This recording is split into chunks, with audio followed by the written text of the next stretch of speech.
నమస్తే నా పేరు కిరణ్ మే స్మార్ట్ సిటీ పుల్కడప్కి స్వాగతం. ముందుగా హెడ్లైన్స్.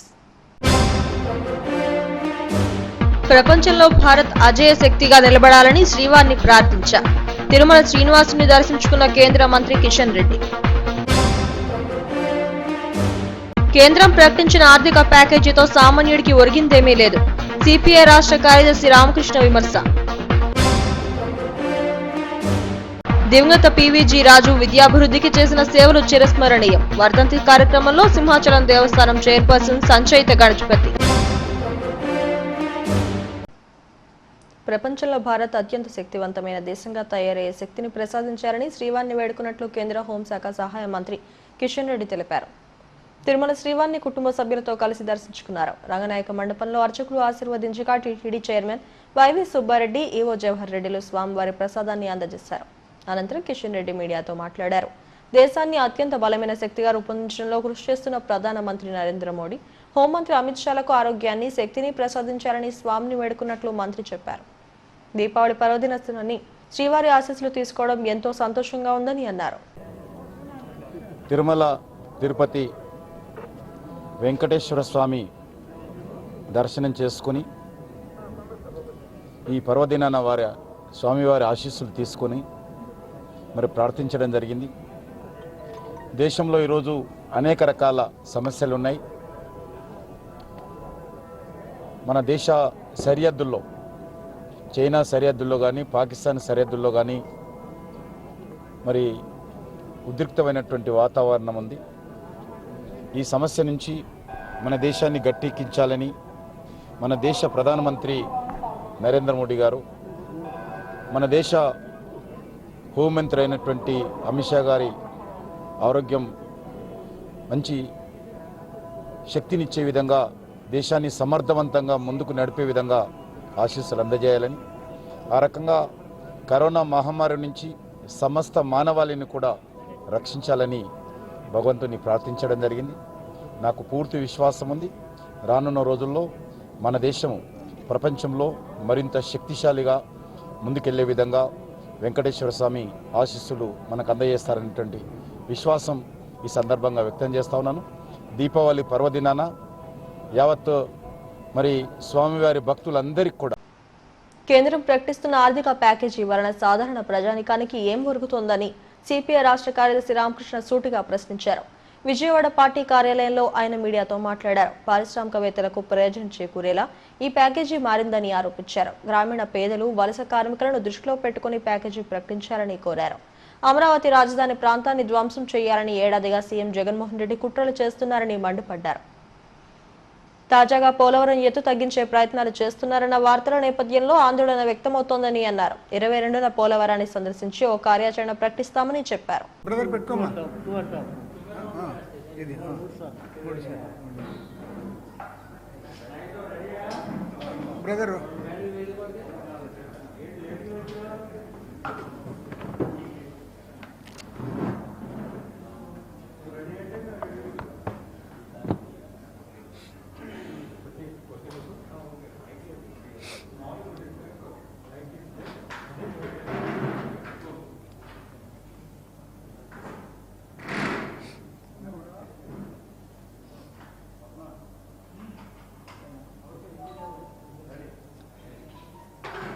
Okay brother. మిత్రులందరికీ నమస్కారాలు. ఈరోజు మీడియా మిత్రులకు, అదేవిధంగా మీ ద్వారా ప్రజలందరికీ కూడా దీపావళి శుభాకాంక్షలు తెలియజేస్తూ ఉన్నాను. ప్రత్యేకించి 3 అంశాలు, ప్రధానమైన అంశాలపైన ఈరోజు ఈ సమావేశం ఏర్పాటు చేయడం జరిగింది. ఒకటి, నిర్మలా సీతారామన్ గారు మళ్ళీ 3వసారి ఆమె ఆర్థిక ప్యాకేజీ ప్రకటించారు. ఈ ఆర్థిక ప్యాకేజీతో ఈ అన్ని సమస్యలు పరిష్కారం అవుతాయనే పద్ధతుల్లో నిర్మలా సీతారామన్ గారు ఆమె ఇచ్చిన తర్వాత ప్రధాని నరేంద్ర మోడీ గారు కూడా హర్షిస్తూ ఆయన ఇంకో స్టేట్మెంట్ ఇచ్చారు. మేము బీజేపీ నాయకులను సూటిగా అడుగుతున్నదేమంటే, ఇవాళ శ్రీ వరాహలక్ష్మి నరసింహస్వామి దేవస్థానం పూర్వ అనువంశిక ధర్మకర్త పివిజి రాజు 25వ వర్ధంతిని సింహాచలం గోశాలలో నిర్వహించారు. దేవస్థానం పాలక మండలి చైర్పర్సన్ సంచయిత గజపతి ముఖ్య అతిథిగా హాజరై రాజు విగ్రహానికి పూలమాల వేసి నివాళులు అర్పించారు. ఈ సందర్భంగా మొక్కలు నాటారు. తాత పివిజి రాజు స్ఫూర్తివంతమైన సేవలందించారని సంజయత కొనియాడారు. ఆయన ఆశీస్సులతోనే ముందుకు సాగుతున్నామని చెప్పారు. చెడుపై మంచి సాధించిన విజయానికి గుర్తుగా ఆచరించే దీపావళి పర్వదినాన్ని ప్రజలంతా ఆనందంగా జరుపుకోవాలని ఆకాంక్షించారు. విద్యాభివృద్ధికి పివిజి రాజు చేసిన సేవలు చిరస్మరణీయమని దేవస్థానం ఈవో త్రినాథరావు తెలిపారు. కార్యక్రమంలో దేవస్థానం అధికారులు, సిబ్బంది పాల్గొన్నారు. నేను అందరిది ఆశీర్వాదం కోరుకుంటున్నాను. అలాగే ఈరోజు దీపావళి ఉత్సవం నాకు విశ్వాసం ఉంది, ఎప్పుడు Deepavali is the significance of the victory of good over evil. So ఆ శక్తితోనే, ఆ ఒక విశ్వాసంతోనే మనం అందరూ కలిపి మన సింహాచలం దేవస్థానంలో ఆ తాతగారికి రిమెంబర్ చేసి, అట్లాగే keeping his vision in mind మనం అందరూ బోర్డ్ మెంబర్స్తో, మన ఈఓ గారితో అట్లాగే మనం ముందుకెళ్ళి స్వామివారికి సేవ చేయడానికి ఈరోజు ఇక్కడ ఉన్నాం. నాకు ఇంకొక మాట చాలా విశ్వాసం ఉందంటే, ఇప్పుడు ఈ కాలంలో ఎప్పుడు going through an unprecedented health crisis, Covid and corona గురించి చాలా చాలా ఇంపార్టెంట్ విషయం ఏంటంటే, మనం అందరూ మన వాతావరణంకి మంచిగా చూసుకోవాలి, మన ఎన్వైరన్మెంట్కి చూసుకోవాలి. అందుకే in memory of my grand father ఈరోజు వీ ప్లాంటెడ్ ఎ ట్రీ. ఎందుకు I believe that when you plant a tree you create a safer future for the next generation. So ఆ విశ్వాసంతో మనం ఈరోజు ఉన్నాం. మీరు అందరూ ఇక్కడ వచ్చారు, మీ అందరికీ ధన్యవాదాలు. అందరూ సేఫ్గా ఉండండి, సోషల్ డిస్టెన్సెస్ మెయింటైన్ చేయండి, చేతిలో ఎప్పుడు శానిటైజర్ యూజ్ చేయండి, అండ్ ఒక గ్రీన్ దివాళీగా సెలబ్రేట్ చేయండి. కేంద్ర రాష్ట్ర ప్రభుత్వాలు అనుసరిస్తున్న ప్రజా కార్మిక రైతు వ్యతిరేక విధానాలను నిరసిస్తూ సిపిఎం నిర్వహిస్తున్న పాదయాత్రలు కొనసాగుతున్నాయి. 92వ వార్డు పరిధి ఎస్సీ, బీసీ కాలనీల్లో ఆ పార్టీ నాయకులు పాదయాత్ర నిర్వహించి కరపత్రాలను పంపిణీ చేశారు. ప్రభుత్వ విధానాలతో జరుగుతున్న అన్యాయాలను ప్రజలకు విమర్శించారు.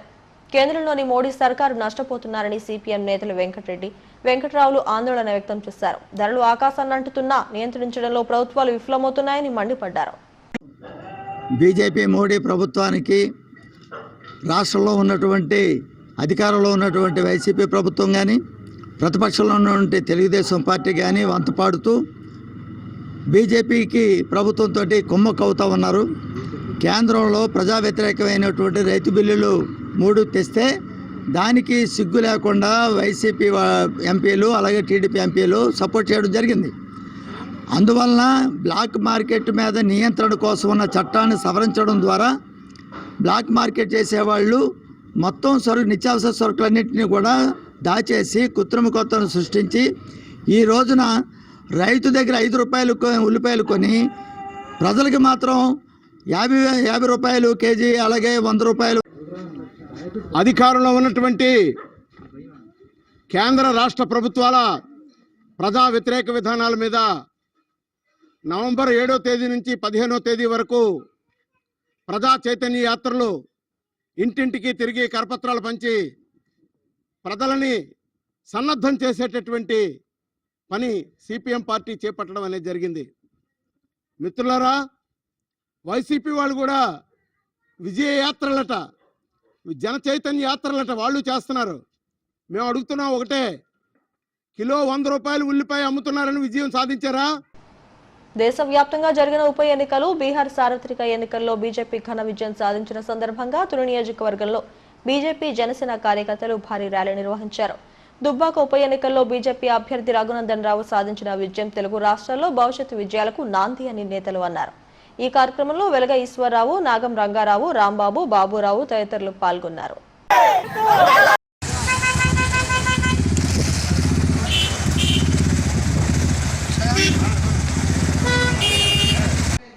హెడ్లైన్స్ మరోసారి. ప్రపంచంలో భారత్ అజేయ శక్తిగా నిలబడాలని శ్రీవారిని ప్రార్థించారు. తిరుమల శ్రీనివాసుని దర్శించుకున్న కేంద్ర మంత్రి కిషన్ రెడ్డి. కేంద్రం ప్రకటించిన ఆర్థిక ప్యాకేజీతో సామాన్యుడికి ఒరిగిందేమీ లేదు. సిపిఐ రాష్ట్ర కార్యదర్శి రామకృష్ణ విమర్శ. దివంగత పివిజి రాజు విద్యాభివృద్ధికి చేసిన సేవలు చిరస్మరణీయం. వర్ధంతి కార్యక్రమంలో సింహాచలం దేవస్థానం చైర్పర్సన్ సంచయిత గణపతి. ఇవి స్మార్ట్ సిటీ పలుకడం విశేషాలు. మరిన్ని వార్తా విశేషాల కోసం చూస్తూనే ఉండండి STV న్యూస్.